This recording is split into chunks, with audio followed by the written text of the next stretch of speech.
They survived the fall. Into complete darkness. No plane, no signal, just endless desert. Every step took them closer to death.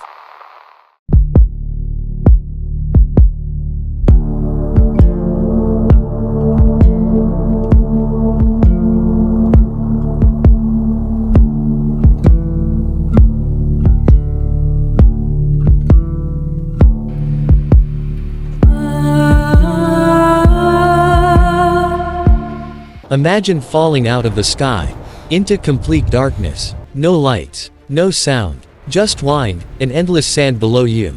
You hit the ground, you're alive. Around you, 8 other men, all breathing, all shocked, but alive. You look up, and the plane that was supposed to take you home is gone, so you make a decision. You walk toward what you think is safety. But what you don't know is, every step you take is leading you deeper into one of the deadliest places on Earth. This is the true story of the Lady Be Good. A story where survival wasn't enough. It was April 4, 1943. The world was burning in World War II. From a remote airbase in Libya, a B-24 bomber prepared for takeoff. Its name, Lady Be Good. Inside were 9 crew members. Most of them had never seen real combat. They were trained, but not tested. You can imagine the tension. Hands gripping controls tighter than usual. Eyes checking instruments again and again. No one is saying it out loud.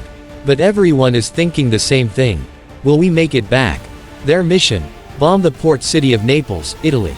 But from the very beginning, something felt off. As they approached Italy, thick clouds rolled in. Visibility dropped. The target vanished beneath layers of fog. They circled, waited, tried again. Fuel was ticking down. Every second in the air now mattered. The commander made the call. Abort mission. Return to base. It should have been routine. Turn back. Fly south. Reach Libya. But navigation in 1943 wasn't what it is today. No GPS. No real-time tracking. Only dead reckoning, and human judgment. And that night, both failed. Strong tailwinds pushed them farther than expected. Their instruments suggested they were near the base. But in reality, they had already passed it. They were flying blind, deep into the Sahara.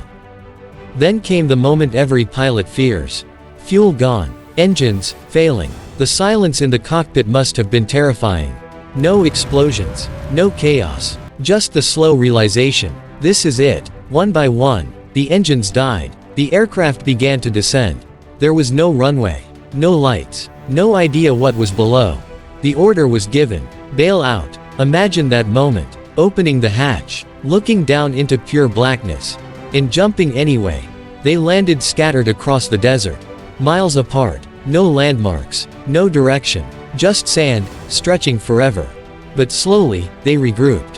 One by one, silhouettes emerging in the moonlight. 9 men. Alive. That alone felt like a miracle. At dawn, they saw it. The desert. Endless. Blinding. Silent. And somewhere out there, their plane. But they didn't know where. And more importantly, they didn't know where they were. They had options. Stay where they landed. Or try to move. Staying meant waiting for rescue. But here's the problem. They believed they were close to base. So waiting felt like wasting time. Walking felt like action. And action felt like survival. So they chose to walk. They picked a direction. North. What they didn't know was that the base was actually behind them. Hundreds of kilometers away. At first, it wasn't so bad. They had rationed water. They stayed together. They kept hope alive. But the Sahara doesn't test your strength. It tests your mind. The heat began to rise. Water ran low.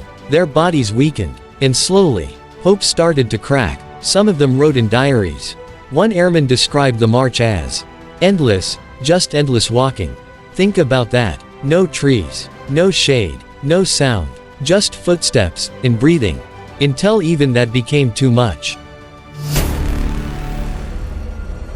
They didn't all fall at once. It was slower than that. Crueler than that. One man collapses. The others try to help, but they can't carry him. So they leave him behind. And keep walking. Another falls. Then another. Until the group breaks apart. Each man now fighting his own battle. Against heat. Against thirst. Against the terrifying realization No one is coming.